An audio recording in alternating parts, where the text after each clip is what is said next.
Hey, how's it going over in Portugal? That bro? Oh, Oh, might be shitty connection. Hey, can you hear us, dude? you know me? Oh, damn, we can't hear him. Can't hear.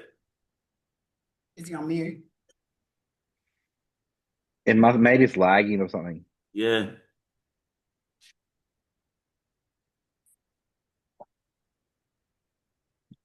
No, we can't The hear. visual's The there. visual's there, but we can't hear. Uh,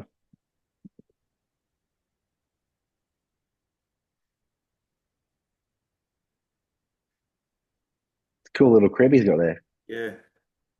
Stories. I've been watching his stories. Ron Burgundy. Mm, I think he's trying to use the mic on his hat. mm, No, yeah, no, no, yeah. I can't hear you. Aussie. No, Turn the can't. mic off, through, bro. Yeah. Yeah, it's gone. Oh, Can you maybe hear us though? I think you can. Yeah, it must be shit internet or something. Yeah. Try and log back in. Yeah, try to log off and But log you've back got in. visual and not audio. Normally you get audio, not visual. Maybe it's his Yeah. mic. Mm. How's you going, Cam? How's your week been? Yeah, good man. It's been a really productive week, so getting closer. So Mm. yeah, everything's rolling very nicely, man. So slightly ahead of where I was, I think, this far out last year. So, Yeah. I think I just ran, this is my fourth low day. Got two high days tomorrow, and then, it'll just be getting that last little bit off. So, I can. Have you had a fresh cut?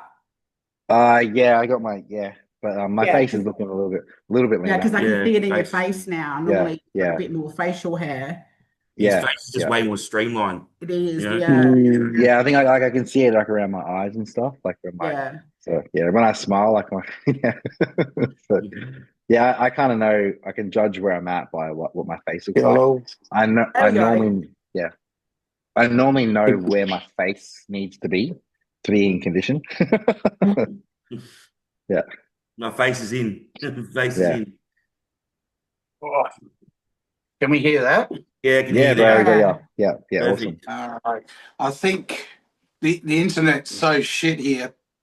I was swiping around. I think I hit a mute button.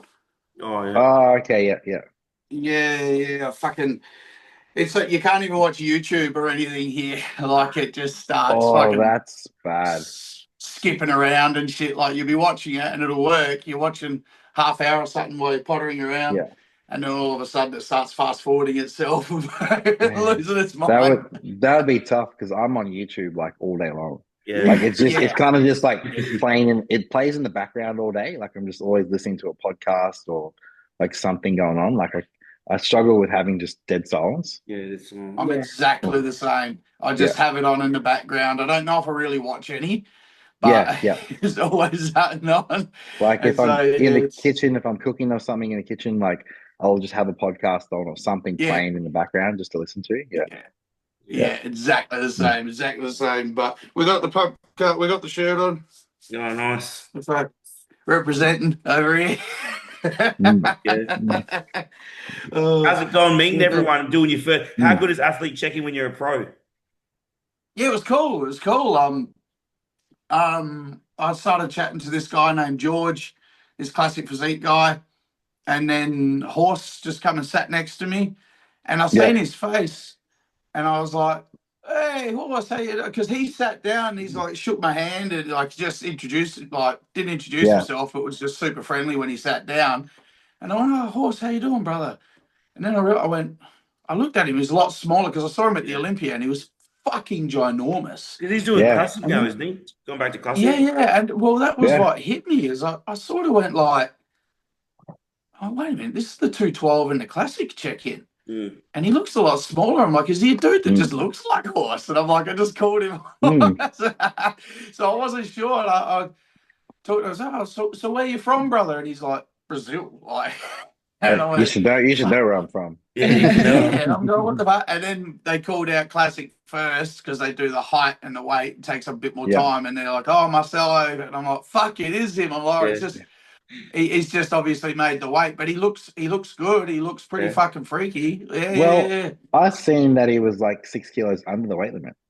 Fuck. He said something like that. Like, but he's definitely a lot smaller. But geez, his physique's not. I think this suits him better because he was standing there on the scales. And just standing there doing nothing, his hamstrings are like biceps, the way that they come out and that. So this could be really interesting to see. Because sometimes, like when Regan come down, they couldn't fill up and had a bit of trouble and that. So this could be a really good look. Yeah. Well, he's like, because didn't he went from trying to make classic weight, couldn't make it, and then remember he didn't make it that one show, and then he went up to opens, and now he's back down to classic 6 kilos under. That's wild. Yeah, I don't know how he did it, but he looks good. Must be on Reddit. Yeah. We saw him We saw him in Romania. Yeah, he did opens. Last year. When I seen him at the Olympia just walking around, man, he was fucking big. Yeah. He was fucking big. So he was. He's quite tall, isn't he? Yeah, he's a big guy. Yeah, so I think Classic's going to suit his lines a lot better. I think. Yeah. His legs are still massive, eh? His legs look, but it would be interesting to see carved up and everything. Like probably them coming down a bit, maybe losing maybe 20 kilos from his open weight. Yeah, it might be better. We'll see. We'll see. I mean, he's definitely going to be somewhere around the pointy end for sure. His body. But then his body would love it being lighter. Probably. I mean, like you say, he'd be 6'1", maybe even 6'2". He's a big cunt. Yeah. Oh, you know who's? I met that AJ. He's tall, man. Yeah. Fuck, he's about 8 foot tall. Yeah. He's fucking massive. Super nice guy though. Really nice. Have you seen Rubiel or Nathan there? I've seen them, but I haven't spoke to them yet. No, like they got camera crews following them everywhere, and then all the the AJs and the other big names always just wanting to chat with them and stuff. So hopefully there'll be an opportunity at some point just to introduce myself. I saw Martin Fitzwater. Yeah, he's guest posting there. Yeah, that's going to be cool to see. But he's pretty he's like a little nugget. I saw him in Tampa. Yeah. He's like a little nugget, eh? Like he's only a couple inches taller than us. So huge, dude. Like he'd only be 2 inches taller than us, man. Yeah, he's like 5'7". Yeah, same as me. He's fucking big. Yeah, he's big. But I met him Thursday. I saw him walking in the gym. Yeah. So I just, hey, Martin, just introduced myself. Just fan of yours. Nice to meet you. And he seemed very disinterested. He's like, oh, hey, how's it going, sort of thing. So I just I saw him again yesterday. We were both training at the same time next to each other, and I didn't really talk. I just said, hey, no worries, and I didn't really want to bother him because just not sure. Some people, I don't know. Some people, you just never know. But then other people were just going up and chatting with him, and he seemed friendly enough. So I might have just caught him off guard as he was walking in the gym. Yeah. But I found that most of the guys overseas and the pros and stuff, they're pretty friendly. Yeah. Oh, yeah, he was like, even when he left yesterday, he's like, see you, brother. And just keep it short. But yeah, everyone's been good. I met that NASA who won the Portugal last year. Yeah. Super nice guy, man. Super nice. Yeah, I saw the photo you put up. Yeah, it's hard to tell. The same thing happened when you're fighting. Like, you see people and you're like, oh, they're not as big as what I thought. But you got to remember, they're going to start carving up now and everything. So a lot changes in 48 hours. Yeah, I remember Horse. He normally overspills a lot when he was open because he was good in prejudging and he was heaps softer at the night show. Yeah, his condition always left a little bit to be desired. Yeah. He did nail it once, didn't he? I think it might have been in Portugal 2 years ago. There was one a couple of years ago where I think he got a third or something and he looked sick. Yeah. But other than that, he seems to miss a bit. And the same thing with yesterday, there's 15 of us. It's interesting to see who delivers what, when it counts. Yeah. But how's your process been this week? Yeah, it's fucking. So good. So good. Like it's like basically what's the week look like? What's it look like? From about a week and a half ago. So basically since probably a day before I flew out, I sort of put in a day where I had about 220, 250 carb, and I sort of stayed the same, got a little bit tighter, and so I did it the next day, and I dropped a little bit. So the next day I ate like 350. It goes up by 600 grams. So I go back to 200, and then I hit a new low. So basically the last week and a half, I've just been eating about 220, 250 grams of carbs a day. Like, so yeah, that's wild. That's crazy, dude. So I don't good. know how So like, your body must be like so different because my low days of 250. Yeah. Yeah, Well, my it's low crazy how days, different you are. Yeah. Yeah, really, really different. My low days through this prep were around about 90, like just veg and 2 bits of sourdough in the morning. But yeah, now I just sort of thought if I hover around say 2,200 calories, it's a deficit.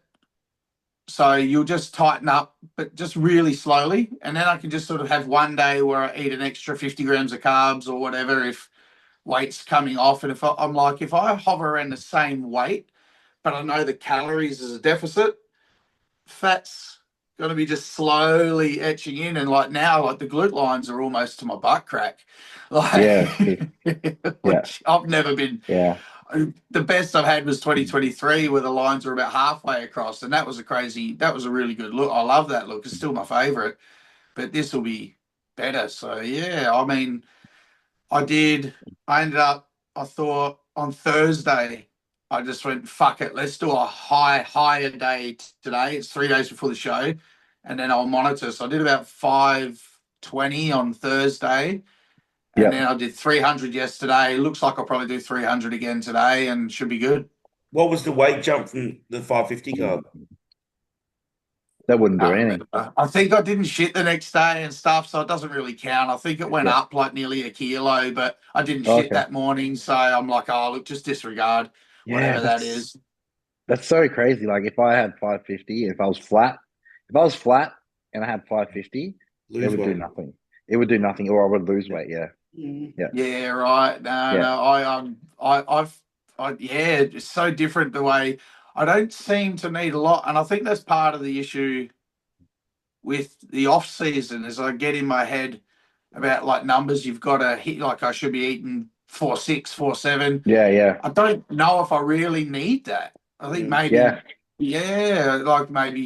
so I'll do more monitoring this time and and we'll see. But it'd be interesting. But this is good. I mean, I was 196.6 pounds, so I'll say about 88 kilo or something. But that was with the shorts and a t-shirt. And when everybody else was getting on the scales, they're like, oh, so-and-so, 210 pound and that. I started drinking water. I'm like, I got to be heavier. I can't be I left the shorts and the shirt on, drank about half a litre of water as well, just so I could fucking feel better about myself. Put some fucking ankle weights on. Yeah, but I think that NASA guy is pretty light. He's not a big dude. The one who won it last year. He was like 211 or something. Oh shit! Oh, okay. Yeah, right. Yeah, I must be thinking of someone else. Isn't Sean Greer only like 195? Yeah, but he's proper he's short, 5'1". Yeah. He's 180. I think he weighs in at about the 180 mark, but he's only 5'1", so bit different. Like that's 4 inches shorter than us.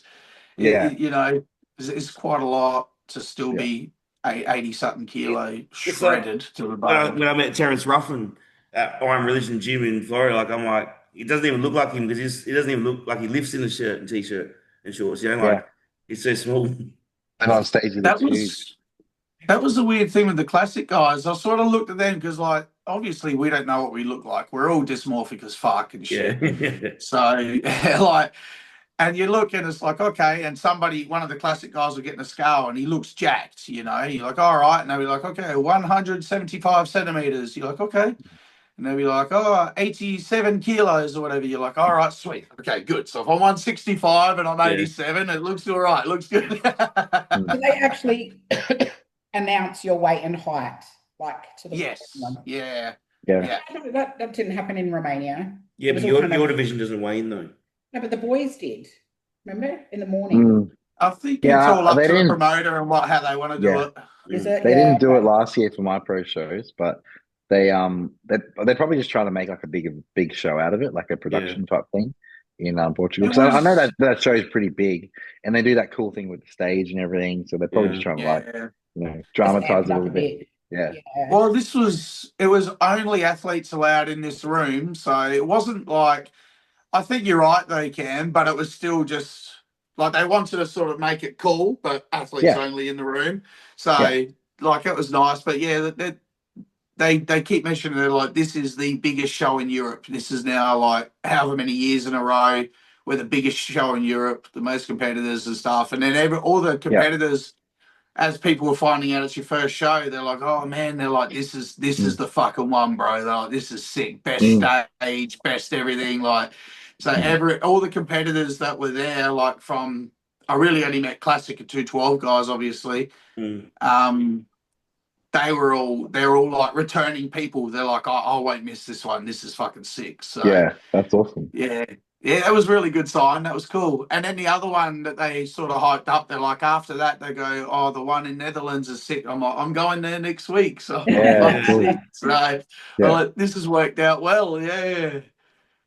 So have you actually seen the stage yet? Or you've just seen it? It's in the casino. Yeah. So you haven't seen it? That's exciting. No, I know. I'm Sam comes out. He's on one of the things turning in the circuit. Yeah, I don't think it turns, but it elevates you up. Yeah, that's pretty fucking bad. But I read the email, and it's like the entrance to the backstage is on the south side of the building near the restaurant. So I did a walk around the other day and found the restaurant so I know where to go. But it's literally like 800 meters walk. So that's awesome. So I'll do that. Do you think? Sorry? Do you think that you'll come home in between prejudging and finals? No, it's all together like the Aussie shows. Oh, that's good. What? Yeah. It's good. Just like the IFBB Pro League Oz. Yeah. It's they're literally going to do one division at a time. So show starts at 9. They do men's physique, women's physique 212, and they're hoping an hour per division. So we'll go out at 11. We'll do our individual routine, comparisons, posing routines, trophies, fuck off. Oh, shit. That's different. You'll be done by 2 o'clock tomorrow, 2 o'clock Sunday. Yeah. I'll be done by 12. Yeah. I'm like, that's sick. And there's 15 of us, and they're placing all 15. So no matter what, I'll get a number. We'll find out. It might be 15. It might be something else. So we'll see. But that's also cool. But I mean, the other things that are sort of in my favour is there was 4 or 5 guys that weren't even at the Rego because they were still flying in. Yeah. So by the time we all know what it's like. By the time you get off the plane, get to your Airbnb, go to the supermarket, get to Rego, go home, and that there's a lot of fucking around. So no way. Yeah, we'll see what that means or doesn't mean for them. Yeah, but I mean everything. Europe is very tight knit though, so like they could just be a 45-minute flight for all we know. Exactly. Yeah, I mean, there's guys coming from Australia. they're not coming from Australia. Yeah. It's like, where are you from? I'm from Germany. I'm like, oh, like how close? Because obviously I don't know. They're like, oh, 2-hour flight, long way. And I'm going like, fuck. Where are you from? I'm like, Australia. Oh, that's pretty much what we get. Yeah. 2 hours. 2 hours is enough. Okay, so I got here last week. So when I think I got here on our Sunday here, and it was like Sunday late afternoon, I think, and then Monday I was all right. I think I had a nap. through the day, and then Tuesday I woke up, ate brekkie, fell asleep, woke up, better train, drank a Monster, went and trained, come home and slept from like 2 in the afternoon till 8 o'clock at night. And then I was up like 3/4 of the night, got a little bit more sleep, and then I've been all right since then. So, but I think it was about Tuesday. I basically slept all day. Basically, for everyone in Europe, it's just like interstate for them. Yeah. It's a half hour, an hour time difference. It's nothing. Nothing like just like us going to Melbourne. And did you spend one day in Dubai? 9 hours. 9 hours, yeah. Okay, so you went to train and stuff, I knew I had long enough to go. So the only problem is there's no Qantas lounge in Dubai Airport, so I didn't really have anywhere to relax after. But it was more than enough time just to get off, catch an Uber to Banus, and go train, and then check my weight and everything there. Then the restaurants that are in there, you go up and pick what you want. So it's like, all right, cool, 150 chicken, 100 prawns, 150 rice, 100 potato. Like you could have made a few meals to take with you, yeah. You could, but I just I never knew. I'm like, I don't know what's going to happen with customs in different countries, because Australia just has you so on edge, because you're not allowed to breathe in Australia, without a fucking breaking a law. So, but I should have just bought 3 or 4 meals. That way, when I got off the plane, I could have just landed, had dinner, and then done my shopping the next day, because no one gives a fuck in any other country. But When you land in Romania, it's like, Trent? Yeah. It's funny. You just walk in, you scan your passport, and then you walk past the guy at the passport desk, and he doesn't look at you. Fuck. You're like, oh man, Australia has you so on edge, that I better not do this, better not do that, and no one gives a fuck. And because of it, as you guys know, or anyone else that's watching that's travelled at all, because of that nature, no one's trying to do anything wrong. Yeah. No, there, exactly. Yeah. Yeah, because you're allowed to, it's fine. So no one's trying to do shit. Where you go to Australia and they're micromanaging every blink you make and trying to tax you for it, then everyone's like, well, all right, I've got to find ways to cheat the system here. I've got to. So it creates a completely different attitude towards how you want to obey rules or not, Yeah. So it was cool. But no, nonetheless, I mean, it's beautiful here. It's really cool. So just walking around, finding little supermarkets, and just, I don't know, everyone's super friendly, super nice. It's cool. You go buy a nice Americano, it's €1.20, so about $2 Australian. It's the nicest black coffee you've ever had. Does everyone, most people, speak English there? Yeah, it's pretty fucking good. Yeah. I've only met 2 people, maybe 3, that they don't know any. But I've really only met another few that only know a little bit. They're like, oh, sorry, not no English, but they know enough to say hello and goodbye. All the rest, it's actually been really fucking fluent. You can just flat out talk to them. That's cool. Did you manage to get all your groceries and stuff pretty easily? Yeah, when I they had everything you needed.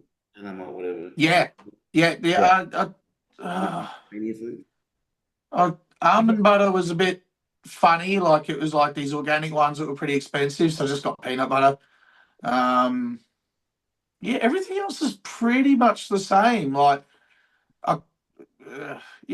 difference at all. The taxi driver that got me from the airport and brought me here, he took me to a supermarket as well and waited, and I ran around and got all that done. So that was awesome.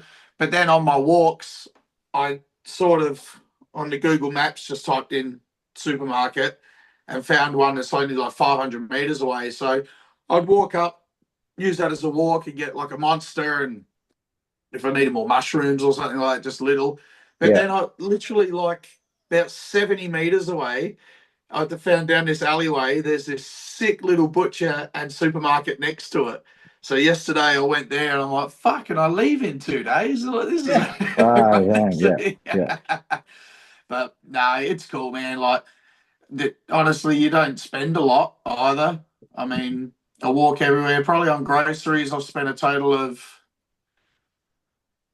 maybe 140 euros, maybe $210 or whatever on that. And then the rest is just to and from the gym, which if I train at about 11, I can get to and from the gym for about €6-7 each way. So about $25 a day. Yeah, about $25 a day on Ubers. And so all in all, I'll get away out of here buying shirts for the kids, all the groceries, Ubers, bought some cigars, fucking all sorts of stuff, spending about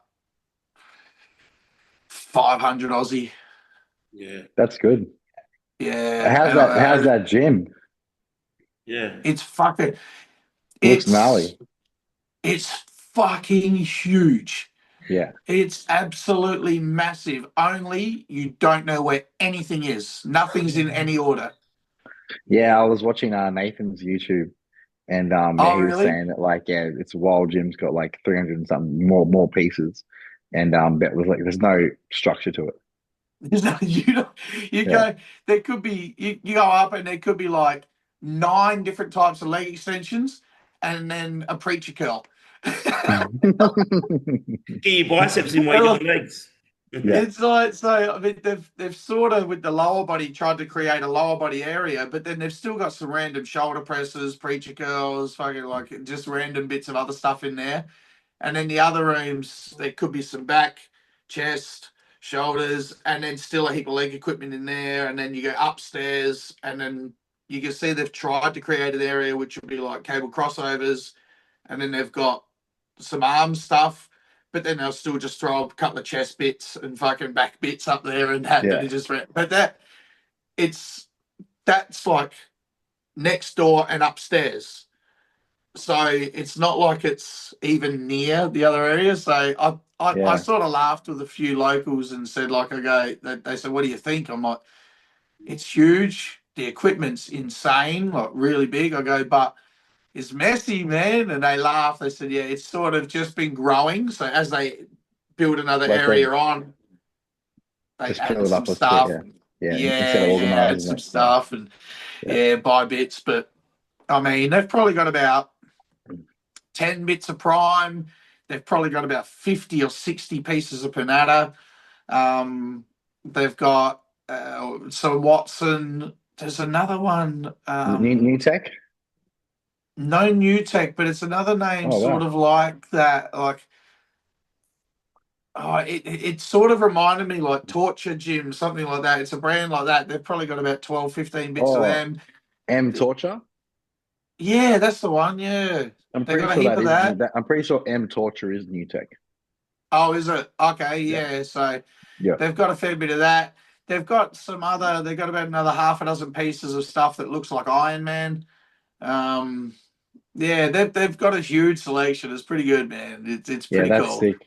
Yeah. They've got one bit of Arsenal strength, the standing chest press.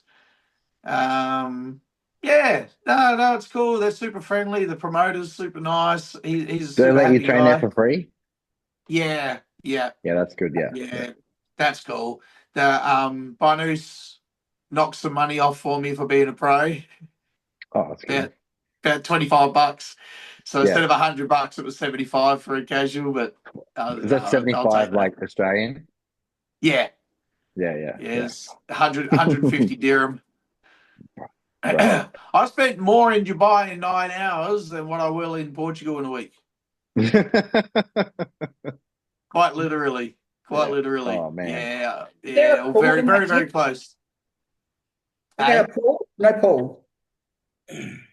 The gym. Yeah, in Dubai. Does that have a pool? In Dubai, no. Pretty certain there's nothing like that there. They've got like saunas and like one thing you'll see is like they've in the bathrooms, and they've got it here too. The bathroom's massive, but there might only be 2 piss troughs in a whole gym. But they'll have like big shower areas, then saunas, and then a cold pool, and then like stuff like that in the bathroom.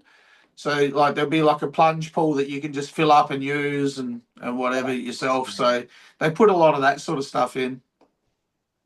You can justify the $75 for the casual visit if it's got all these other, like all these great amenities. Yes. Yeah. But yeah, it is the name too.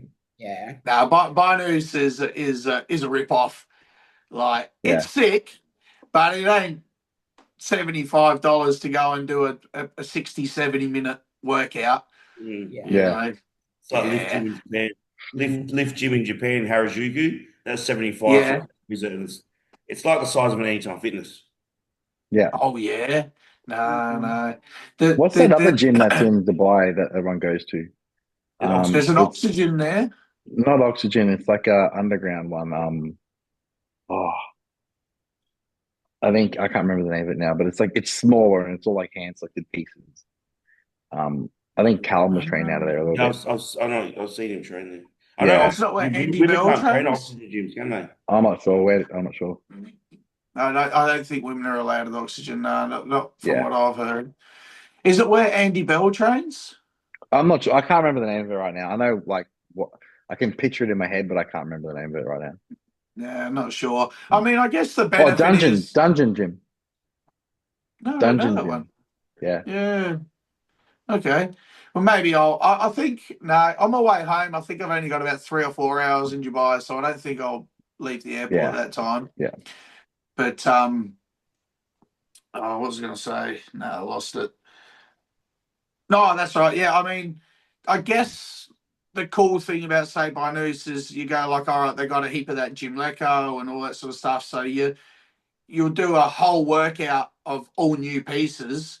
But again, is it $100 a visit? I don't know. I mean, Fuck that. Yeah. But I think $100 a visit. I would probably do it. True.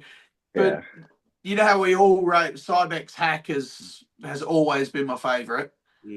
The Cybex hack squat and that. The Jim Leco hack squat, just it is by far the best fucking hack squat on earth.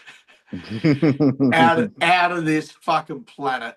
Out of this planet. Very steep like a Cybex, but just the way it moves and stuff, like is it heavy? Is it heavy? You don't need many plates.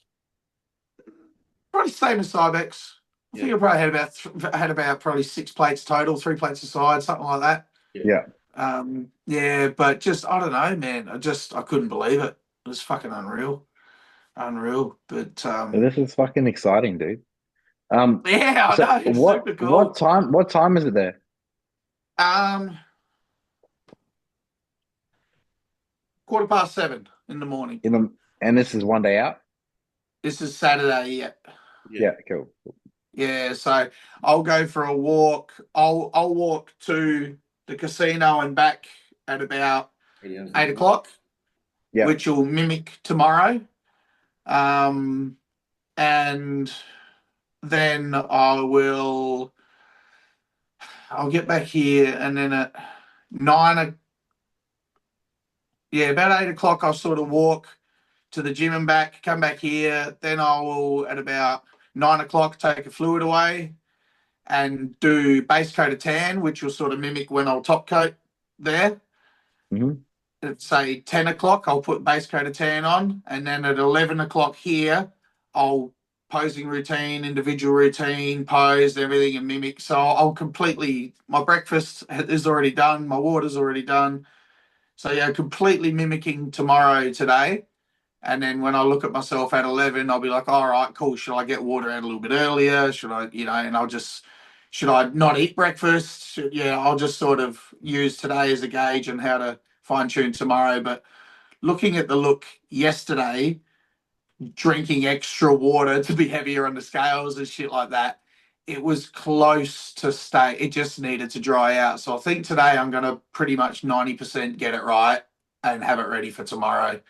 So it's going to be super cool. I honestly think I'm going to land around middle of the pack. I think you could probably put me in that 7th to 10th spot. I think there'll be some people that are bigger, but seeing people on the scales and stuff like that, not everyone's in shape. You know, so there'll be guys that'll be 6, 8, 10 pounds heavier, but I'll kill them in conditioning. So it'll be that top 6 that are sick all round.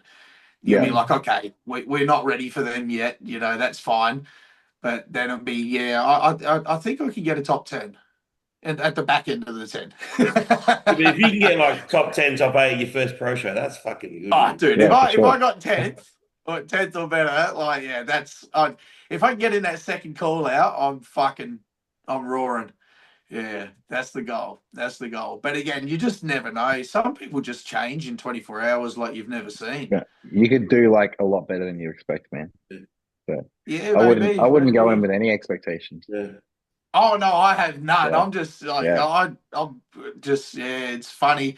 And the funny part was when I did get on the scales and the promoter, because they were doing like an announcing thing, and Sam Gardner Australia comes up, he's like 196.6, and then everyone was quiet, I guess. It's not like anyone was cheering, but then he goes, but I tell you what, it's the little guys you got to watch out for, not the big ones.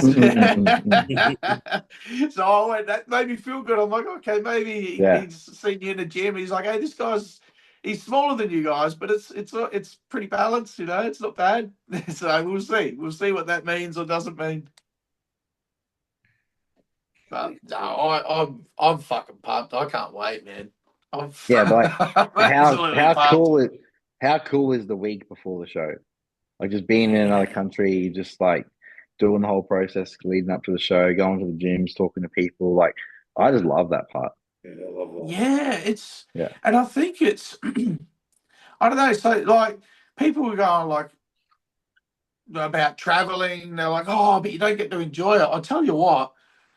Doing exactly what you just said, like going to the gym and meeting people and that, look, we're getting to experience it in a way that 99.9999% of history's never got to see it in, you know, it's we walk everywhere. We're like, I'm going for a walk. What's this back alley do? There's a fucking supermarket down there. Like, oh shit! Like, there's like an organic butcher down this alleyway. There's a soccer stadium next to me. I'm gonna go watch a game of soccer today and just chill out and just fuck it. Like, it's what I like is you finally kind of get to relax a little bit because like when you're at home, you have your certain routines and shit that you do, and you're fucking trying to stay busy, and you got a million things to do at home. But when you get to the location you're in, you're kind of like, oh, I'm here now, and I don't have to do fuck all.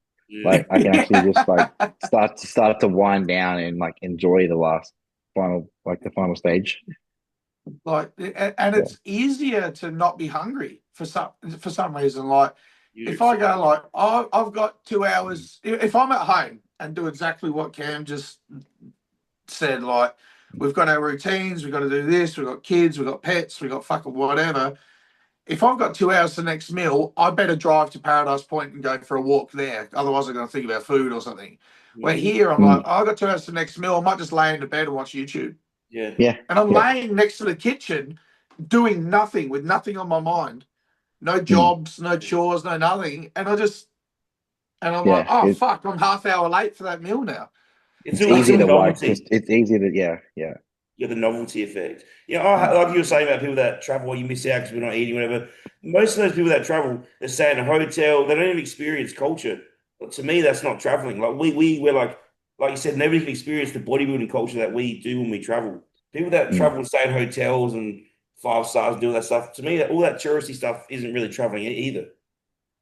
It's different. Like Mick Galley's one person who loves to be a tourist. He loves to go and do tourist activities, you know, and so he's got his way of doing it. Well, I'm much more, that's why I love Melbourne so much. I just wander like a homeless person. I just wander around. I'm like, oh, what's down here? Oh, what's up there? And I did it in Romania a lot. It gave that vibe. Here gives that vibe and that. So for me, like these little countries, and then like you say, not stopping at restaurants, just going for a walk, stopping for a coffee, sitting on a bench somewhere, having a cigar and stuff like that. That's my kind of travel. I just like people watching and sitting and just sort of, and being alone. Like in the mornings in Romania, to be like, oh, we'd search for a cafe up that way, and we'll just walk there and see what we can find. And the next time we got a cafe over that way, and walk over that way. And every morning we walk to a different direction cafe and just see what's around. Yeah, that's exactly it. Like that's what I'm doing now. Is I'm spotting and I'm having coffees at them. But that's what I do, like straight after the show, because it'd be lunchtime Sunday. There's a little pizzeria next to the show. I'm just going to go and grab a little medium pizza, sit there with my tan on, and fucking have a little medium pizza, and then I'll walk down to the beach and wash most of the tan off in the ocean. Yeah. And then come back here, and then I'll just come back here and eat my chicken and veg and do my thing. And what's the weather like there? It's a lot like Melbourne and Adelaide summer. Probably about early to mid 30s, but a bit drier. No wind, no cloud. It's stunning. Fucking stunning. Yeah, really good. So what you said before, Kev, about you start to realise you wind down. It was the first real day here. I'm like, I'm going to go lay outside and tan. So where I am in this little mini complex, there's a little outdoor patio area. Went there, pulled my jocks right up my ass and laid out in the sun and just did nothing. Yeah. Just laid there in the sun. And I just went like, this is fucking weird, man. I don't know the last time I've ever done this.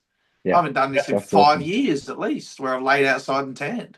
It's amazing how productive doing nothing can be. It is so good for you. Like, because when I'm at home and I do nothing, my brain is still full of the things I should be doing. Yeah. I should be cleaning the house. Yeah, getting some shopping for the kids. Like there's some stuff right here. Yeah. Or I guess any holiday for anyone, whether you're a touristy person or not, when you're away and you do nothing, you're literally doing nothing. It's it's like just a disconnect. Yeah. It's good for the soul. Yeah.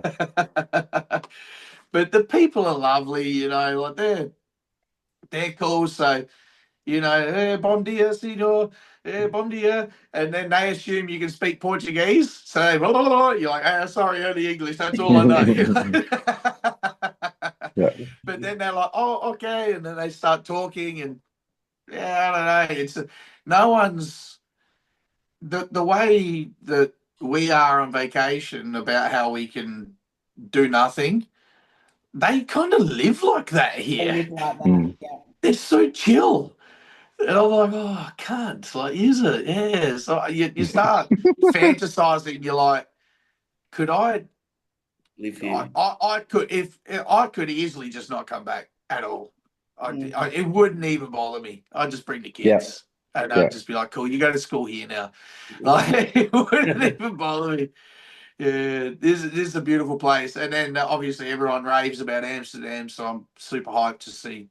I'm assuming it's going to have a lot of similarities as far as just pretty scenery and lovely people and stuff like that. But then I'll have, 48 hours plus after the show to walk in those cafes and have some pastries and go out for a steak dinner. I've been given a restaurant there, a really good ribs place there that's apparently good, so I'll go out for some ribs afterwards. And any weed cookies. That's an I'm going to get I'm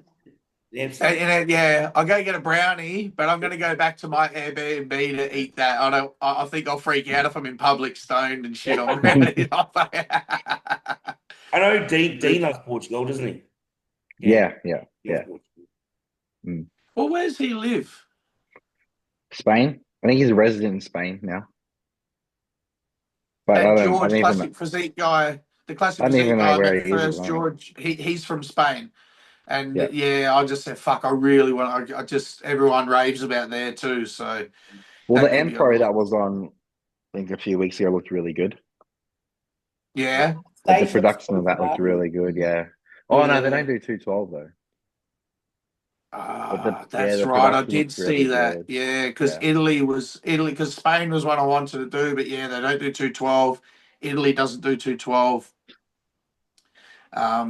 It's kind of pro and con. Like now you come here and there's 15 guys in a 212 where, like instead of watching a show and there's 6 people in it or something, So it's a benefit for sure.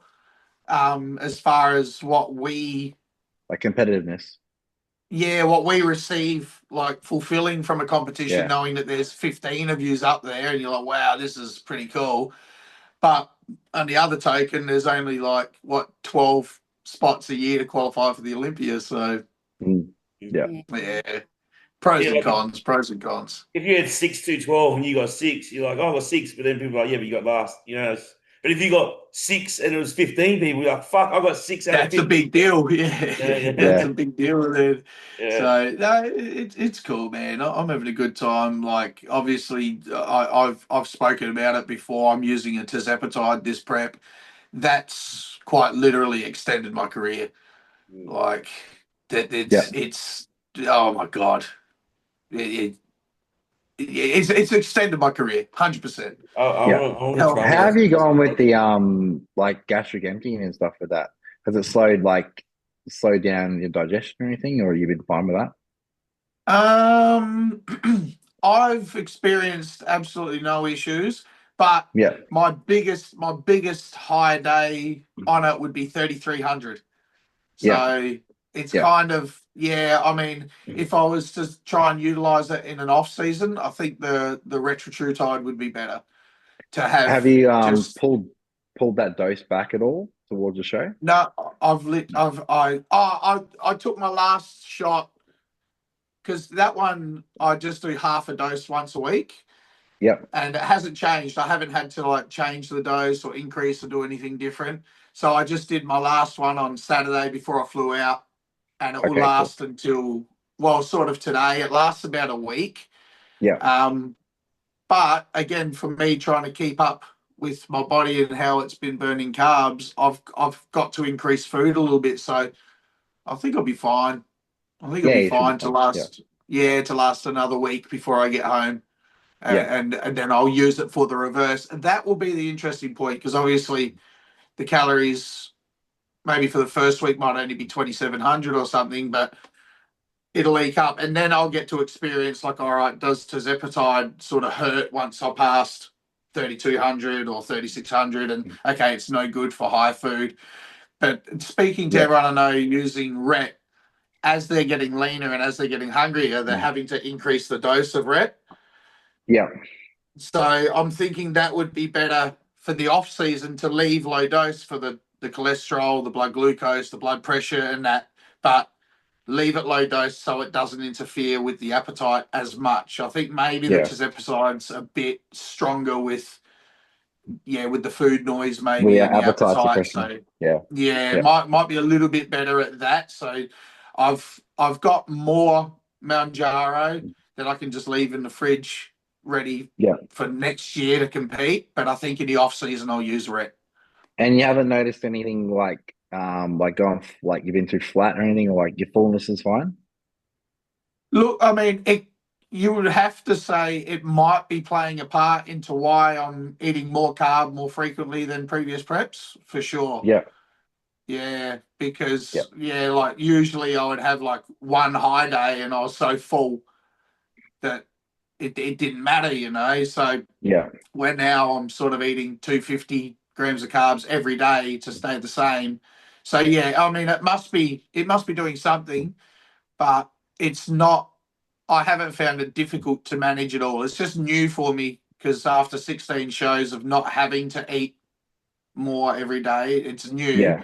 Not difficult at all, which is good. Yeah, cool. How's your pumps this week and peak week? Sorry? How are the pumps in the gym on it, like coming into peak week?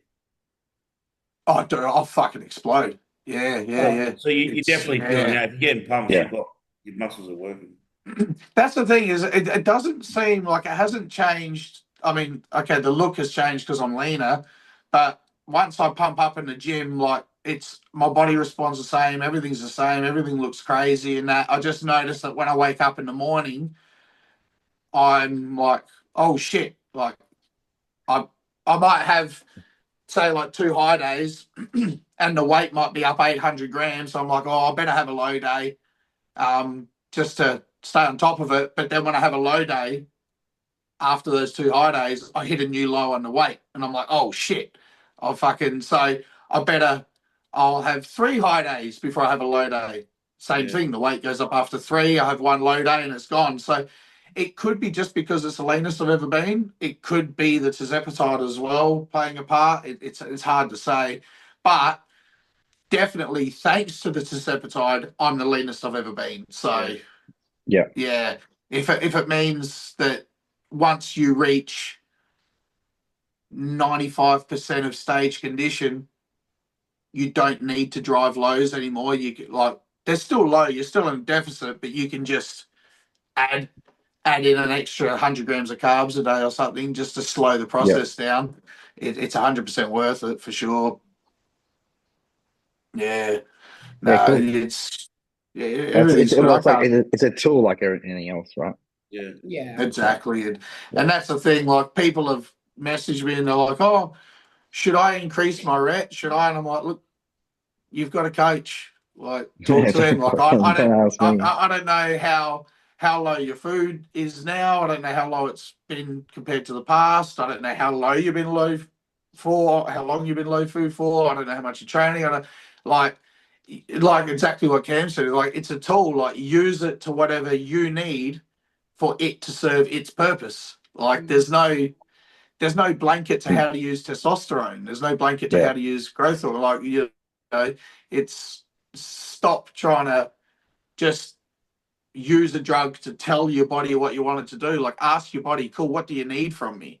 Like, what do you need from me for me to pass on to the next level, whether that's get bigger or get leaner in that? And then how do I use lifting weights, food, cardio, drugs to facilitate the body and what it needs, you know? So it's like, I can't tell you. They're like, well, based on your experience, what do you think? You're like, I'm not telling you. You got a coach. Ask them. They told you to get it. Sometimes they told you to get it. Ask them. Fuck. When people ask me questions like that, now I'm like, why? I'm like, what's changed? Like, you know, when they're like, I should up the dose, I'm like, why?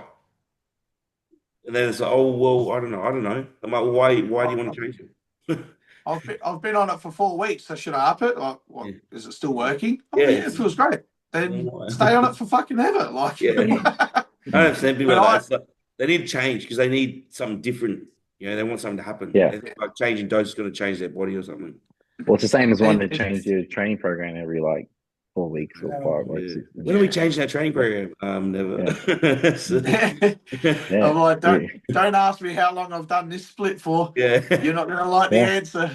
That's why I hate posting reels. I'm like, I'm literally doing the same workout for like 3 years. What do you want to see? Very similar. I change pieces of equipment and that, but the angles and the theory behind it doesn't change. Right. But no, I'm really trying to get into people now because they've got coaches and then they message you and ask questions. I hate that. And it's like, so it's like what you need to realize is that you've chosen an idiot. So like and what you're doing is you're paying money to someone because I don't know what they're prettier or they're fucking got more followers or whatever. And then you ask people, you'll message you guys or the Logans or the Scott Gobles or me for real advice. It's like, wait up, these are the coaches you should be paying. Like, that's why do you have this child coaching you because they've done one show before and they're fucking 20 years old? Like, why are you paying them? And then you go to the experienced people to get TikTok's worse. TikTok and Instagram are to blame. Like, you can't, well, not that you can blame a platform, but how can you say an 18 to 20-year-old, right? How can they like religiously follow and look up to someone that's the same age as them? They've had no experience. How do you look up to someone the same age as you that's been through the same amount of life you have? I don't understand how they do that. There's 36-year-olds I've got messaging me that have 21-year-old coaches. I'm like, do you not even do you not even look at this and go, cool, when I pay someone money, I want to learn what to eat and what and cool lifts to do, but I also want to go, hey coach, I'm feeling unwell, I've lost my appetite, what would you do? Oh, I'm going away for the weekend, what would you do? The missus wants to go out on a date night, what would you do? I'm moving house, we've packed up the microwave and everything, what would you do? Like, my father's sick in the hospital, I don't want to leave his side, all I've really got is hospital food, what would you choose? Like, this is all like that's what you're paying for. Yeah. Any idiot can say eat chicken and broccoli. Any fucking idiot. Any idiot can say today's chest day, do these 4 exercises, but that's not coaching. Coaching's who's going to help you grow into a human so that you don't need the coach anymore. Yeah. You can live the rest of your life with good knowledge on how to get through heartbreak, how to get through illness, how to get through vacation, how to, you know, so that you don't have to live in the wagon 100% on plan all the time. But it's not a life switch where you're either in it because life's perfect or you're out of it because one speed bump come along and now you're struggling to get back in. It's like you're either in because life's perfect, but these are fleeting moments, or you're 1 foot in, 1 foot out because you're moving house and because you're fucking going through family troubles or whatever, but you don't ever just leave. So how you need advice from someone who's been there, done that. You're not going to get that from some child who's making 10 grand a week because they got 200 clients and they don't even give a fuck about you. And AI's writing all this shit. Yeah, never worked a real day in their life. Don't understand discipline. Never had to work hard. Like try coach someone that's working a 16-hour construction shift, and he's like, "I want to do here." These guys don't even work. They don't know what to say. Try and coach a single mum with 3 kids who's got to live out in the burbs but works in the city and loses 4 hours a day in travel. Yeah. Oh, we all got the same 24 hours. You just don't want it bad enough. Come on, cunt. Yeah. You know, like that on my Wednesday Q day, that some woman asked in the anonymous to say, "Hey, I've got some little dumbbells in the office. I'm trying to do what I can." I saw that. Yeah. And I'm like, you know, you should be proud of yourself. You're trying. I've got messages from 3 girls going, "Well, I fucking work and I wake up at 3 to do this," and rah rah rah. And you're like, yeah, but you didn't start there, did you? Yeah. Like, have you already forgot where you began, where you come from? Like, this person's starting. Applaud them. Like, not everybody goes, "I think I might play tennis tomorrow," so they join the pro tour.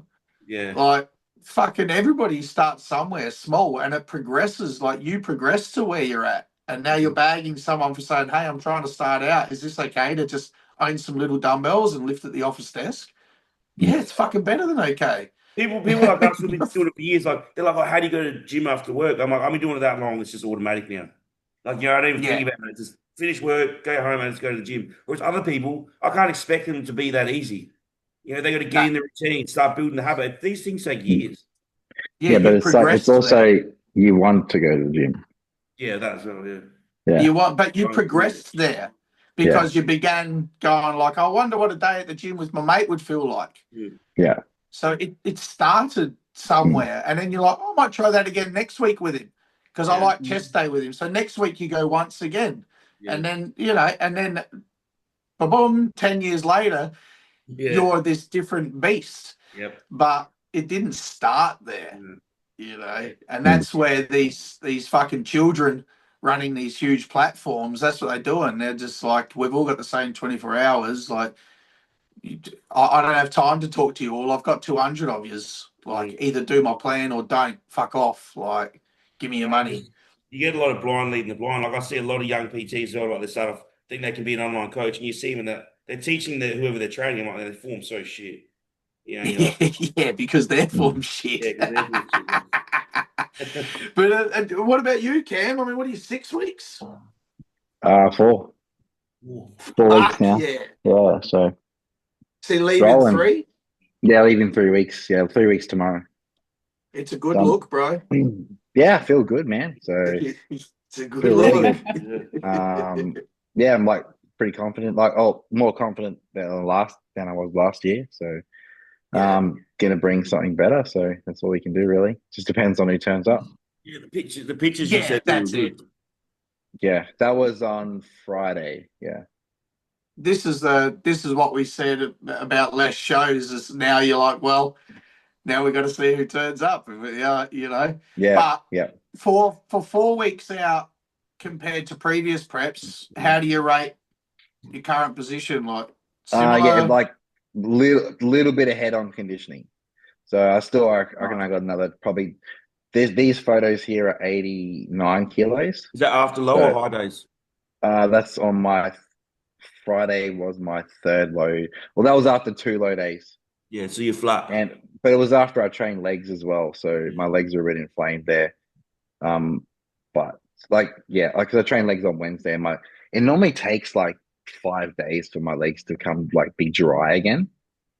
So, yeah, but yeah, it's not too bad. Your back's the biggest improvement. Yeah, definitely. Like I've been hammering my back for like all year. So, yeah, I'm pretty happy. I found So that I think I got another 2 kilos to come off, I reckon, to be like ready and flat, and then carve up from there. So maybe I could be maybe I could be 88 kilos on stage, which would be like 2 kilos up from last year. Nice. Yeah, nice. With the small waist and our short height, 2 kilos is a lot of tissue. Yeah, but my lat spread, my back lat spread's come up a lot. Yeah. That's what I was going to say. I probably started really getting into back hardcore about 2.5 years ago. And this last year, it took about a year or so where it definitely improved. But this last year, it's really become like one of my strengths. Yeah, for sure. Yeah, if you do what you did this year for another year, it's fucking. Yeah, I still definitely think I'm like another maybe 2 years off being like really competitive. Yeah, but like I think this year I'll take a longer off season. Like I was able to like do pretty well this year, like in a year turnaround. But I think I need like a full year in and off season setting. Not because like realistically, you've only got like 6 months. That's how I feel. I sort of want about 16 months. So if I can have about like 10 or 11 months of growing, something and then like like that, a 6 month prep or 5 month prep or whatever. So something like that. Yeah, and I was chatting with some of the guys that I met at the Amateur Olympia about what I'm hoping is the kid's mum returns to the country maybe around October, November this year. And they'll live back in Australia. And then next year, I'll say, hey, I had the kids for an entire year alone, which is fine. But let's return the favour. I want 3 or 4 months, and I'm going to go do an entire prep in the States, live there for like 3 or 4 months. I'll go and stay with someone in Texas and we'll train. Yeah, and then I can do 3, 4, 5. Again, if I'm using a tirzepatide and I feel this good, like Matty Orchard was saying on the podcast last week, he goes, I feel like I could do 8 shows. Like, I feel like that now. If I could afford it, I could do 5 or 6 shows in a row. So next year, do a prep, be in the States and go, right, there's these 5 shows in 7, 8 weeks. I'm doing all of them, you know, fuck it. Yeah, there's a good little run. Like you could do a Chicago, Tampa, Texas, Atlanta. That's 4 in a row, and that's spanned over 5 weeks. There you go. So, and then like here, we'll see what tomorrow's like. Whether you get much attention and much followers, which then could also lead to another 3, 4, 5 people asking for coaching. To, you know, if we did that in America, with how friendly and like outwardly complimentary and that they are, it's good for business. You know, it's good for business to go over there and pick up another 10, 15, 20 clients, you know, another 1,000 followers. You also get so if you could USA dollars. Yeah, if you could live there and build some friendships and some connections and that and get a bit more attention, it'll be a good investment for business as well as your bodybuilding career for sure. So I really want to go and put a stint and do like 3 or 4 months or however long we're allowed to. How long are we allowed to do to go to places like that? Is it 3 months? 90 days, something like that. I think it's 90 days with that visa.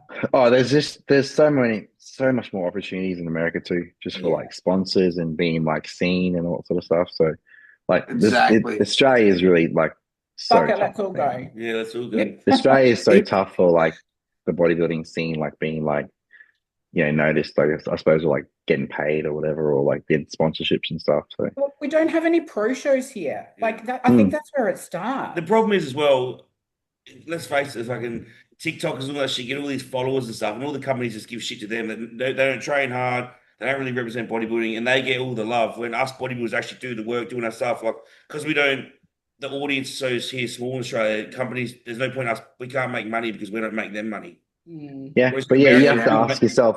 You have to ask yourself as well. What am I doing? You know. Yeah. What am I offering? Like, what am I offering? Yeah. Why are they going to give it to me over a TikTok guy? Yeah. I'm sure if you were doing, you're the bodybuilder. So if you were doing all the advertising and all the reels and all the bullshit, they'd rather give it to you over them. But yeah, you're not. If you're you not got a doing million views on a reel, you'd get something, but we don't. Yeah. But we don't. But we don't do it because we're like bodybuilding is not as school, popular here though. Everyone wants to be skinny with abs. No. But what I mean is, like, if you're promoting yourself just as much as these kids are promoting themselves, I'm sure a company would rather give you the sponsorship over them. But we're just not doing it. You know what I mean? Because it's just we're a bit on the older side of things, where like we're a bit in the olden days, I guess. And doing our training and how much it takes from our life, it's like they get way more free time than us, those young kids. Like they don't train like us, they don't eat like us. Like they're more life training balance, whereas we're like it takes way more toll for us to do all that stuff. Yeah. I think as a direct, you speak to like that Jackson Guerin. He, you know, it's free flights. If he says like, oh man, I'm going to go to America for 90 days and train with so and so, the companies would be like, cool, just send us the flight tickets. And it'd be like, cool. If it's $8,000 worth of flights, they just pay for it. And I'm like, you know what? I don't need to be. That? What sponsors he got? He did tell me Cellucor or Cytec or fucking whatever. Some name. Yeah. So I just heard that and I went, do you know what? That's all I want. Like I don't mind working. I can budget fine and that. But if someone said, I'll get your flights. Yeah. I'm in. Okay, so that would be for me the pinnacle of sponsorship if I basically competed for free. Yeah, if you got like not paid to compete, but like if the expenses were covered, that would be awesome. If someone said, if one company said, I'll get your accommodation, well, there's $4,500 for this trip, and one company said, I'll get your flights, there's $5,500. Boom. Yeah, that's what don't pay me every week. I don't need $500 a week put in my account or $1,000 a month or anything. You keep all of that, and just when I need a bill covered, just if I can send you that bill, that's a dream. If we get the pump gas big enough, we can sponsor all that stuff. That'd be good. That'd be good. We'll try to get people to give us like if we get 1,000 subscribers and they can all subscribe for like $10 a month each to the podcast and go towards all our trips. You can't monetize until you have at least 500 subscribers. Yeah. Cam, are you using a rep? No, I'm not using anything. No. Not using anything as prep? Oh no! For some reason, I thought you were trying something. No, I did buy one vial of retatrutide to try post show. So when I get back from America, I might put that in. But for me, like everything's rolling fine now. My hunger's fine. Like my body's doing what it needs to do. Like everything's running smoothly. I just don't want to fuck with it at all. Yeah. No, it's like if it ain't broke, don't break it, right? Yeah. And I don't really have any trouble getting in shape. So I just don't want to fuck with it. Yeah. Mine didn't go in till about 5 weeks out. Yeah. And it was like I said, the one thing it did was the food, was the noise. Yeah. The food noise. Yeah, that internal conversation. So for me, I don't mind pushing it to that brink and then going like, well, all right, at 4, 5, 6 weeks out, I'll introduce it. But one thing that is a risk is people are putting it in at 20 weeks out. You go like, you're not hungry yet. Like drive it to the point where it's interfering whatever with work or your parenting or your relationship and that you go, okay, now this is important for me to stop this noise because I'm getting snappy or I'm getting whatever. My only main concern was like the gastric emptying and stuff. That was all. Like I just didn't want to slow down that process because my body's just working fine. It's just doing what it needs to do. So I didn't want to fuck with that. No, I literally haven't. I think a lot more of that is from the what was the first one that came out? Ozempic. Semaglutide. Yeah, I think that was more of an issue with that because it's like the first edition of a car. Yeah. You know, They use it, and then sort of other people come along and sort of perfect, and that's where I think that the tirzepatide and the retrotrutides sort of people have gone like, hey, the I think they're Sema was perfecting literally it. only to slow gastric emptying. That's all it did. Whereas then Yamjaro, the second one, started being better for glucose disposal, and then the third one, Rena, works on 3 levels. It works on another level, I think, fat oxidation or something. So it attacks all 3 things. It helps you burn fat, helps you store less carbs, and also slows gastric emptying. Yeah, so I mean, in a diet phase, fantastic. In a reverse phase, I can imagine it's going, because I've got another 4 weeks worth, so same as you, I'll use it for the reverse. Off season, unsure, untested yet what it's like to try and eat food and that, and because like you, I don't want to try and eat 4,000 calories and get a gut because I'm not digesting my food as well as I should, you know. So we'll see. We'll see. Yeah. I'll give it a short, brief stint. I'll give myself, say, a 4-week trial, and if it offers any difficulties with gastric emptying, then fuck it.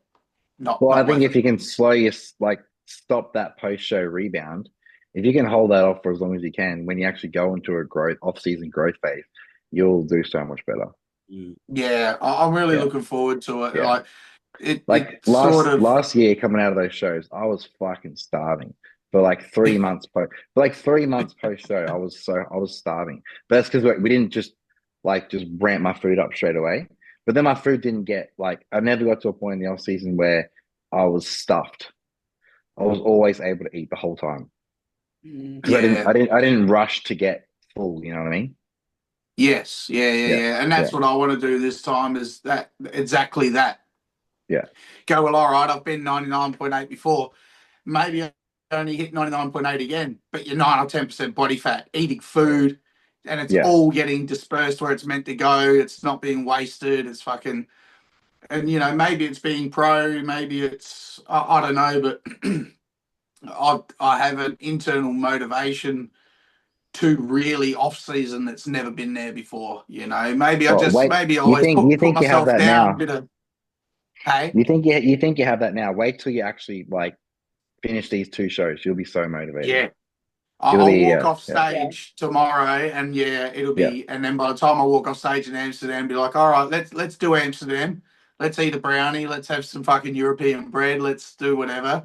But I'm really, really, really, really excited. I think it's probably a bit of imposter syndrome too, of just always thinking like you're a bit of a hobby builder and you know what? I'm not. But now you're here. You're like, holy shit! Like, and take some time out as well to really soak it in and realize what you're doing is fucking cool, man. I think that's why I like walking so much. That's right, because I don't wear headphones or anything when I walk. Yeah, I just walk, and that's yeah, I just walk around. I smile and I giggle to myself, and I'm like, holy shit, this is that 11-year-old kid that was taking free bodybuilding magazines from the health food store down the road. 33 years later, is in his little apartment in fucking Portugal. It's a 33-year, and I just laugh. I just like, this is fucking nuts. This is so fucking cool. You got there. So it's really tight, and it's and again, experiencing the countries in this way, I'm not missing out on anything. You're like, I'm not missing out on it's a bummer you don't really get to experience it. Well, who says I'm not? Everything's about food. Everything's not about food. This is amazing. This is truly amazing. So it's like, no, I can, we can do this. So I think it's exciting. And then obviously being even an amateur, it doesn't matter, just being around this for so long, meeting so many pros, meeting so many people, even like yourself, Andrew, not a pro, but you've been in this game a long time. Like it's inspiring. It inspires you to go like, hey, look, this is cool. You don't have to off season like a normal person. You can off season like a bodybuilder and go out for a meal with the kids once a week. You know, you're not missing shit. Yeah, you're not missing shit. Half the time in the off season, anyway, you like after a couple of meals, say after show, you get into a groove, and then you're like, you don't really want to. Say you're in a good groove, you're like, oh, my digestion's good. You actually start not wanting to go out, and you got to start cancelling plans that you're meant to catch up with. Yeah. And you're like, oh, I don't really want another meal out. Things are going good, you know. And the amount you save when you just eat your groceries. Going out is so expensive. Yeah. You just buy in the off season. I don't care if my groceries are $300 a week. If I go out for one meal of steak and fucking entree, main, and dessert, I'll spend $180. Yeah. So, like the amount you save from everyone's bodybuilding is expensive. It's not. It's just an exchange of spending. It's like buying a bottle of wine and a block of chocolates more expensive than a bottle of Test and a week's worth of groceries. Yeah, well, people buy a fucking carton of beer for $80. You know? Yeah, exactly. So doing bodybuilding pays for these trips, pays for me to do stuff with it. Here, come on, kids, let's go watch a movie and everything, because we did our grocery shopping and ate our groceries. If I bought lunch every day, we couldn't afford to go to the movies on the weekend, you know? So, it's the fact that if it wasn't for bodybuilding, I would have never have thought about going to Romania last year. Like it wasn't really on my list. Yeah. Like there's so many other places that are on my list that I'd like to see before Romania. But it's like, okay, this show falls perfectly in time with both of us. And it's a good Wings of Strength show. And it was a good show. It's like, but it's not in my top 10 places I would have picked to just go and visit. No. But now we've been there. It's fucking like, this is a good place. I'd love to come back and do this show again. Yes. You know, same as Portugal, same as Amsterdam. Like this, bodybuilding opens up so many doors for travel. Like we've been lucky as well, like what you're saying with the sponsors paying flights. Like every time we've been overseas for a show, Darren has covered the flights. Yeah. That's wild. That's wild. That's a good deal. That's a big deal. But if you think if you went bodybuilding and say you were still in construction or whatever, where are you going to go? Where are you going to take the kids? You're going to take the kids to Bali, or you're going to take the kids to Queensland for holiday? You're not even thinking about going overseas, are you? Yeah, that's right. 100%. And for you to do this by yourself even is, like, I've always got Andrew to bounce off of, but to do it by yourself is just, like, that's credit. If I had been more money, I would have came with you to Portugal to watch the show. I tell you what, like you say, like I same as in Romania, you know, we went to Cluj. Never heard of it. No one's ever, even Romanians don't even hear of it. But again, you went there because of the comp. And while you were there, it was a lot like being here. It's just, you're like, this is a fucking beautiful place. Yeah. Like, who would have ever thought of coming here? You know? Lisbon in Portugal, I knew the name Portugal, but if you had ever said Lisbon to me, I never would have heard of it. I never would have known. And now I'm here on the beach. I only know Lisbon 300 meters away. Anthony Bourdain. I know Lisbon from Anthony Bourdain. Oh, okay. Yeah. He's like, I love Lisbon. I remember him saying he loves Lisbon. It's like, Ted, you would never go to Tampa if it wasn't for a show there. Like, Tampa's not really you go because there's a show there. No. I wouldn't go there anyway. It's too fucking hot. I mean, I was sweating last night in this fucking middle of winter. I'm like, fuck, man, I hate summer. Yes. Sorry, guys. I got to roll. No worries. All good. Best of luck for tomorrow, Sam. Kill it, bro. Thank you, man. Yeah, take it, Sam. We'll be watching. Right. Hopefully, should be like at night here. We should better watch it. Good luck. I'll see you when I'm back, Cam. And bro. Sing out if you need anything. Yeah. Easy. You're back in 2 weeks. Cool. I get back on the 16th. Oh yeah, I'll leave on the 29th, I think. So yeah. Sweet. I'll leave on the 27th. Yeah. Oh, sweet. So probably 2 weeks. Yeah. So anything you need, training, whatever, you just sing out. All right, easy, dude. I'll stay on and answer the questions of people. All right, see you guys. Okay, see you. While he's getting the questions up, Sabina, how's your shoulder? Amazing. It's doing so much better. Yes. Yeah, the TB, the BPC 157, the physio, the exercises. I did what I'm told. It's just maybe like 5 to 7%. It's a little bit stuck at the top. range, but other than that, we are cooking again. What did they say was wrong again? My scapula wasn't wasn't moving in the motion, like it wasn't going along the lines it should have. It was it wasn't that horizontal plane or whatever they call it. Yeah, it wasn't moving in the plane it should. So he mucked around doing that. So I've just got a coffee. Mild pain here in my front, which is obviously just referred pain from my back, from the scap. But that's pretty much it. That's so good. I'm happy for you. I know. You've used BBC before, Sam?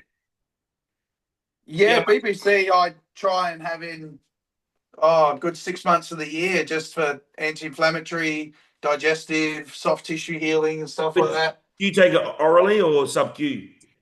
Sub-Q. Yeah, see, when you do it IM, it fucking burns. And like every time I pin her shoulder, she's like, fuck, because it stings.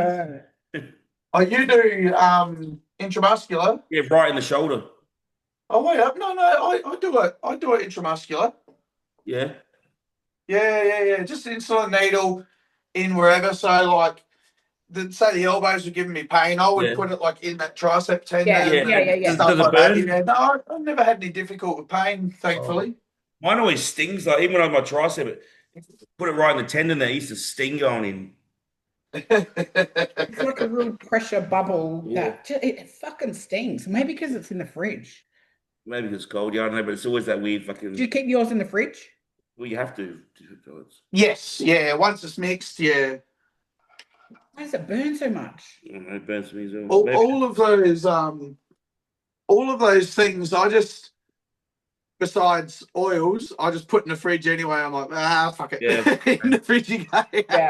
All the insulin and GH and stuff in the fridge. So the only question we got was advice for a female who's 36 years old, so older, balancing strength on incline dumbbell press when right arm, which is the dominant side, is affected by ulnar nerve pain and fails well before the left arm.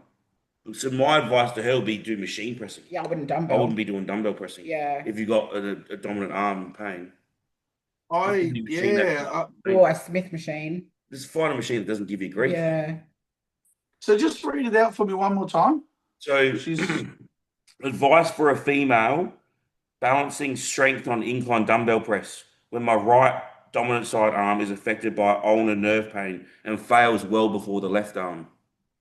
One thing I find with women too is people over-program the front delt. Yeah. So by the time they do their 17 different variations of front delt raise, I better do a dumbbell raise, and I better do an underhand fucking front raise, and then their shoulder pressing as well. It's usually more of repetitive strain injury. Yeah. That happens. It's just the front delt's being used over and over and over and over again. So for a lot of women, I'll give them all their front delt like raise variations because they don't do much chest pressing, but then they won't shoulder press, or vice versa. Girls that love their shoulder press, I don't get them doing many front delt raise variations. So I find it's just like a repetitive strain injury a lot of the time with the front delt. With that, so you're saying it's nerve pain, and I wonder it might be a form issue. I'd look at a form, and I'd also go see maybe a physio or a massage therapist as well. Because it's a combination of all. Like you got to remember, it's a ball and socket joint. Yeah. And as soon as anything, like so, all of your front delt, rear delt, side delt, trap, chest, scap, everything's rubber bands that have to be the same tension as each other to keep the ball and socket central. If these rubber bands are too tight and now the shoulder joint's closed on one side, so on the anterior delt, and it's open at the X on the posterior, that's when either the bursitis, you start running into bursitis issues or nerve issues, but it's all reflects back to alignment issues. Yeah, which was my problem. My scap alignment because my trap was all wound up. So my scap liked the position because my trap was pulling. And therefore, I'm getting front delt pain, referred pain. Like, I've got no whatsoever. You got find that again. There you go. Go on. I was just say you got subscap, you got your AC joint, and you've got your rotator cuff. Like anything could be an issue in the shoulder. The shoulder is so complex. So much. And the thing is all of them are symptoms from the misalignment, whether it be bursa, whether it be so it all comes back to like, are you balanced? And a lot of the girls just due to upper body strength lift with their traps. Yep. Yeah. Whether they're doing a seated row and you look and the shoulder joint stays in and they're doing this. Yeah. They're like, oh, my goal is pull-ups. Yeah. All right. Everything you do is in your traps. Yeah. Like you're training lats, but you're doing traps. Like you're doing your pull-ups and your shoulders are up by your ears. Like everything like this. So it over years of too much weight. Again, back to your earlier point, Andrew, PTs not correcting form because they don't know form. Like these girls are literally doing it in front of their face and they go, come on, five more. Oh, we could go heavier next set. It's like, no. And it's fine because today gave you a good pump, but what about 5 years' time? Yeah, when you fuck. They're fucked. Yeah, because I wonder if she's actually feeling it in her chest where she needs to feel it. Or a front delt. Do you know what I mean? Like if she's getting pain in her ulnar, like. Well, again, most people, again, go back to beginner, you give them a dumbbell press and their forearms fail. They're squeezing so tight. That's true. Yeah. They're pressing with their hands. Yeah. They're not pressing, like they're pressing all, like grip, forearm, tricep, trap, everything. It's so they need to, like you say, go to a machine, have your hands relaxed, or switch to a cuff around the elbow with a cable, so you're not utilizing any grip strength, so you're not utilizing any radius or ulnar of the forearm at all. Like there's a lot of things you can do. So if you can exclude the elbow to fingertip by using a cuff around the elbow, and then same time treat the fuck out of those muscles. Figure out as she opens and closes her hand what part of the and then relate it back to when I move this finger, that's when it hurts. All right, treat that muscle, treat that there, break the fuck out of that. Also, and then exclude any grip strength from anything that you're doing while you're healing it. Is she pressing elbows more out? She could try pressing elbows more in, because you can press like this, but you can also press more tucked. That's what I was wondering, if she's actually feeling it. When I press like this, that fucking hurts me. I can't do that shit anymore. I'm too old. That's straight. Yeah. I'm more of a tuck press and I press. But with an incline, away. No, but even a chest press, I'll have more tuck and I'll press more like that. I don't press like dumbbell press like that. Yeah, it's not like I'm more of a tucked presser. You got to find what works for you. And again, how many times do I tell my clients, send me form videos, because that's how I PT you. How many videos do I get? 0. And then months later, I don't think my chest is growing. How many videos have I seen? None. I'll get people, and it might take 3 months, 6 months. I've had people 12 months, and they start asking questions like this. You're like, hey, send me a video of that RDL. Send me a video of that shoulder press. Send me a video of your seated row. They send one video. I give them a full breakdown. I'll get 10 videos the next 5 days. They just go, here, well, what do you think of this bicep curl? What do you think of this squat? What do you think?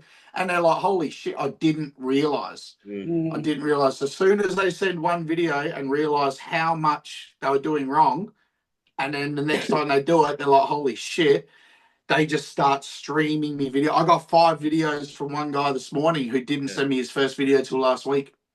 And now he's like, here, what do you think? He's like, this is fucking, I didn't realize.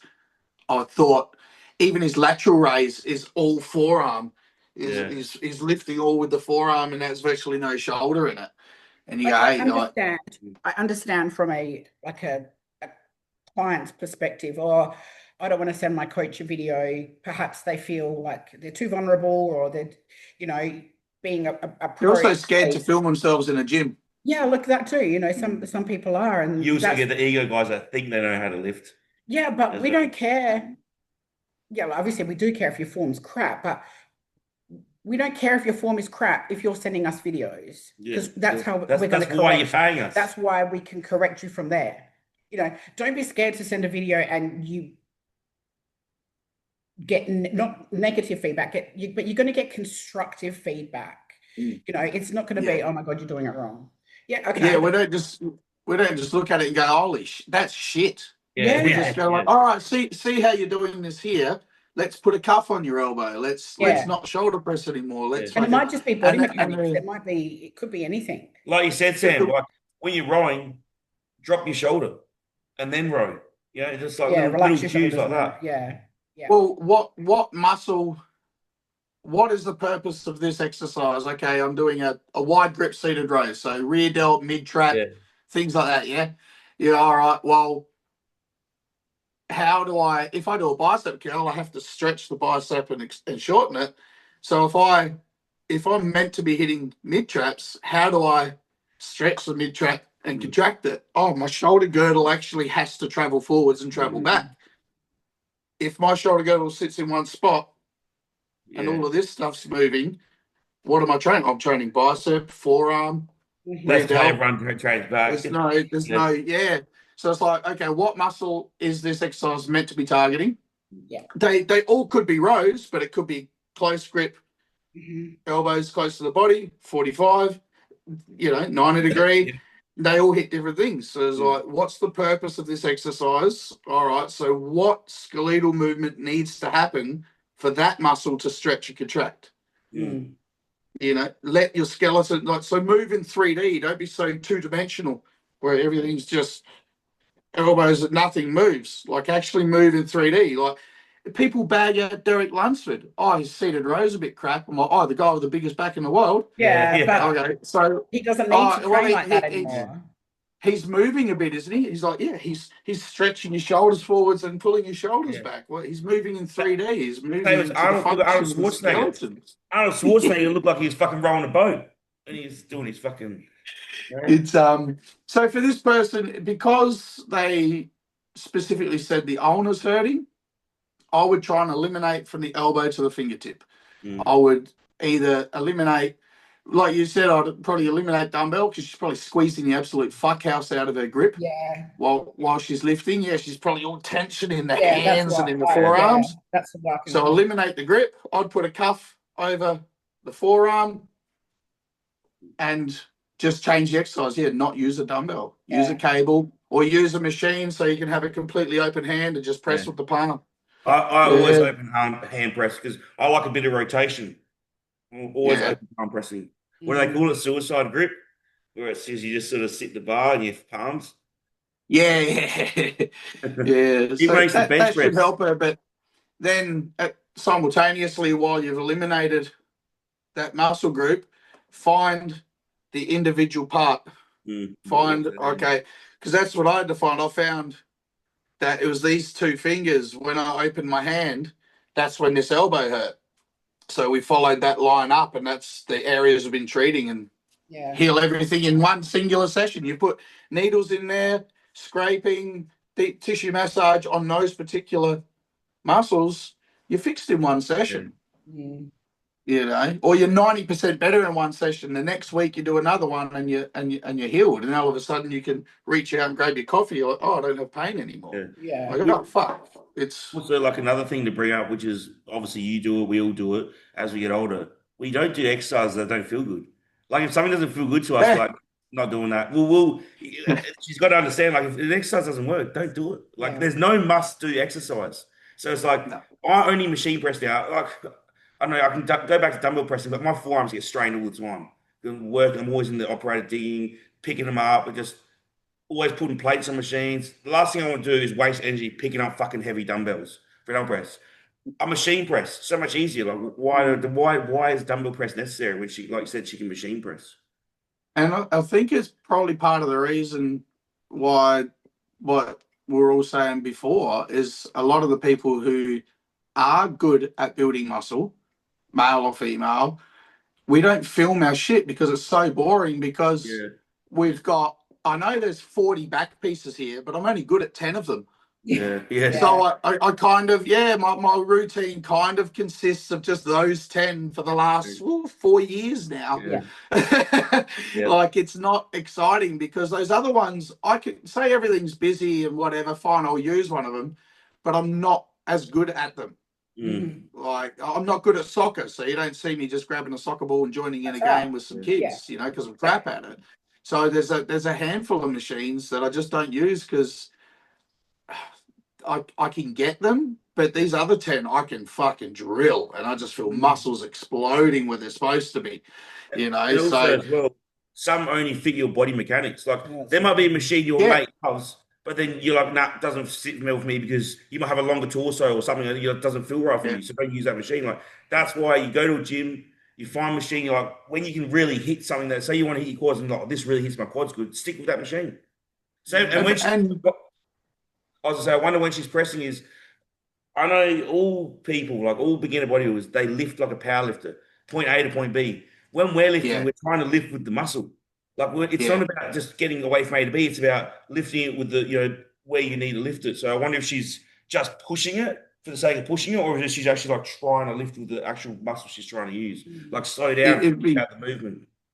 If she reflects back or she hears this, and then next time she does that exercise, pay attention to a few things. First one, the grip. Combined with what you just said, like you literally just get off me. You're just getting the weight away from you, and that's your whole goal. And then second and thirdly is range of motion, is the muscles range of motion, not the apparatus. Just because I can get a dumbbell that far away from me doesn't mean I'll push it that far, because guess what's extending at that point? And what's hanging on for dear life. So again, having a relaxed grip on a machine and then just sort of going until the muscles contracted, all of a sudden, all of this isn't being used. But if I want to sit there and go, well, you need to get away from me further, oh, wow, guess who's under load? So, shortening the range of motion away from the apparatus's full range of motion to just your muscles range of motion is probably going to save a lot of trouble too. So those 3 points alone, she's probably doing a combination of all of them. And if you can start breaking them down and go, well, okay, how do I exclude these three? She's doing it's even worse. It's hard to control. So. She's got So hopefully, I mean, it's hard. Young kids on bench press, when they struggle and they start pushing it with everything else, you're like, Fuck, I used to do that. I reflect back all the time and I get these cringe memories. When you're bench and you start getting tired and you start pushing. You're like, I'd never do that. Never.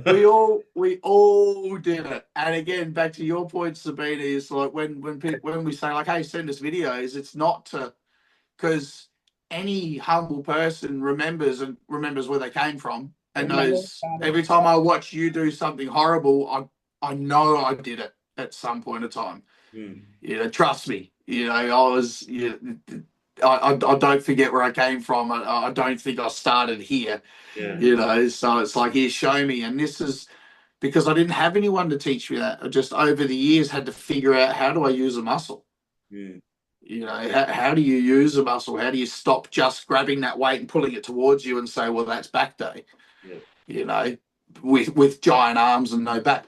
It's like, well, all right, how do I use my back? It's like, well, all right, I see what you're doing because I did that for 6 years. And the last 4 years, this is what I've put together. So let's start by relaxing this grip. Let's try this machine, like you said, Andrew. Like that machine doesn't look like it suits you. You got big long arms. Here, let's try this instead. Let's try that. Let's give you a dumbbell for a row because your arms are too long for that machine. It doesn't suit you. You're not moving right. So, and now we've got these six exercises for you that seem to move beautifully. Let's not change routine every 6 weeks to shock the muscle. Let's hit those 6 for as long as they go for. And this goes back to what we were originally talking about the TikTok coaches. They don't know any of this. They're just like, I'm just doing like this. Like, we know things. We're getting older. We're like, trust me, you can lift like this now, but you're going to feel like this later. We've been through it. I've torn muscles. I've done stuff. Like, we got experience. These TikTok guys, they couldn't do that. Oh no, they just if the machine wasn't working for a client, they'd be like, no, you got to do it better.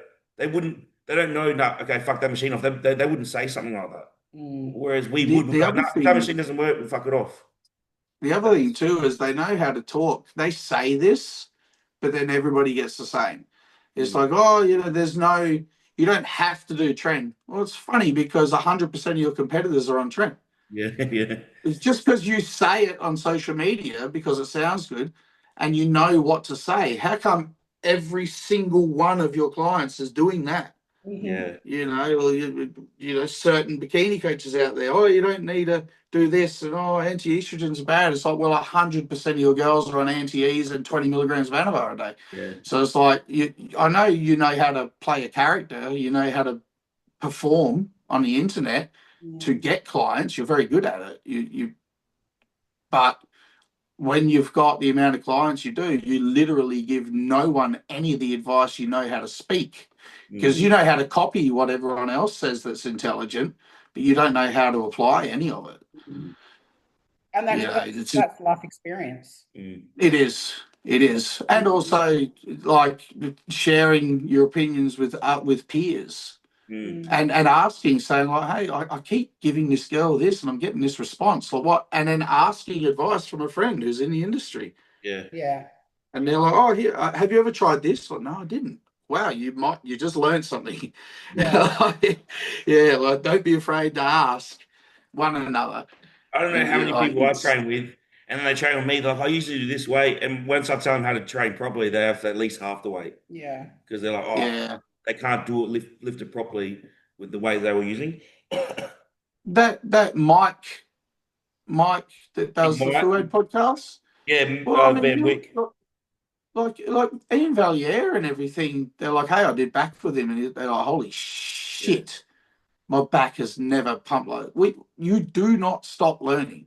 He had me doing. I had legs because he was doing supersets, but he had me doing legs one plate aside on hacks, which I normally do like 8, and I was fucking like fuck, just one plate aside, and I was fucking could barely get like 8 reps. I'm like, I can't do it. The fucking trying to push up. It's fucked me up. Exactly. I feel like the last 2.5 years I've really perfected back to the amount of knowledge that I have. But I'd love someone to get a hold of me and take me through a back day. Because I bet you there's 3, 4, 5, 6 just different. Did you know you're doing this? It's like, no. Here, let me show you a video. Oh, fuck. All right. Actually, get off this machine. Try this one instead. And then, holy shit. How long are you going to be in nationals? I want to try to get a workout of you and Cam in at least like a couple of sessions. I'm actually gonna be there a while. I said to the kids, I've got a money jar at home. I put all the coins and $5 notes in. Yeah. And I said this time, like normally when I finish a season, we empty the money jar and we do something, which is why we did the cruise last year. And I said to Anishi, I said, how about we keep the jar going all the way through to nationals? So this time I can go, but let's spend 5 or 6 days there and I'll take you guys and let's fuck off. Like instead of me rushing down clients, regos, everything, rushing home and stressing everything out. So, hey, you guys come with me. You can hang out at the show for 1 day or half a day because it's just male clients this time. Yeah. And then let's have a vacation. So we're going to do it in Melbourne. So I actually do want to be there maybe 5, 6, 7 days. Anticipate to be there for a week, at least Wednesday to Wednesday. So what I want to try to do is get someone to film raw footage of me, you, and Cam for at least 2 or 3 workouts. Yeah, I'm down 100%. I want to see Mike's gym. I want to. I always like going to one gym. I want to. I actually want to do more this time, and the kids can. I've got friends down there too that have nothing to do with the gym or bodybuilding world at all with kids and that. So, I want to make a trip of it. So I'm down. Oh, sweet. I'm fucking keen. We actually got to pay for it. We need to book it. Yes. We need to book it. We need to work out if we're driving offline. I will fucking drive. I won't have any car. About 7, 8 hours for you. Yeah, but I know if I leave at 6:30 in the morning, I'll be there by 4:30. Yeah. But nice. Have we driven? What? Yeah, no, we have driven when we haven't been in prep. Because when we were in prep and you're driving, there's a few more breaks driving because I'm like needing to wee all the time because you just and you got no carbs and you got no carbs, so you just no carbs. You just every piss. hour. Yeah. But then you're just like, no, I can't drink. It's like, no, but you need to drink. You have to. Yeah, I'll talk to Cam and see if his guy's going down. If not, I'll tee up a photographer. Was it Game Dog? Yeah, Game Dog. If he's not coming down, I'll tee up someone to record all our sessions. Yeah, you've even got like Brownie and Nay and that. We can ask them. Yeah, Corey or but they'll be busy doing photo shoots. They're busy, but they can recommend good people or even just up and comers that just are trying to get the experience. But if we actually know, like we can sort it out with Ethan and Corey before, so if that's already booked in. Yeah, it will just have to be time-based then, because it's gonna be hard to make sure we're all available that time of the day. Yeah, we have to make sure what time. We'll sort it out. I'm going to get going, but let's see. Better things. Yeah, you got better things to do. You worry about your sofa now. You're going to wait up and see if we can get a photo. We can see anything here. Can we see any fucking thing? Yeah, we can. Fucking hell! Look at those deepness in the lines. I'll lose my car keys in those lines, Sam. I'll fall off a fucking chair here. Don't injure yourself. This is what today's at. So what are we at now? We're at at 8:30. So I'll drink my Monster and walk to the casino now. Yep. I'm going to film that. I'm doing a full YouTube thing of today as well, so everyone can see a full day before show. Oh, yeah, everyone listening as well. Sam's YouTube, check it out. Yeah, we'll just have to repost it as well. And repost it. And go to the casino, put it all on black. Always bet on black. Always bet on black. Black is better. There's a black guy here who will sort of be with NASA at the top. And those two little thick motherfuckers, man, they're going to be cool. So, you got to enjoy it because this, soak it all in. It's going to be fucking rad. Okay, I just got to stand on the stage and just have a minute. I think when I've finished that individual posing routine, same thing. Instead of just like doing my little and walking off, I'm just going to stand there and just 1 second, but just take it in and then walk off. Yeah. Just fucking get that photo up here. Because when I'm 80 and I'm sitting there and I'm shitting my pants and I'm in a nursing home, I just want to reflect back and just go, oh, holy shit! I remember looking out. You show the young nurse a picture. You're like, that was me. Look how fit I was. She's like, that's not you. You're like, bullshit, it is. Well, that was me. That's AI. Yeah, I've still got the jocks. Look, all right, guys. All right. All the best. All the best. Take it easy. See ya. Ciao, Bella. Ciao, Bella.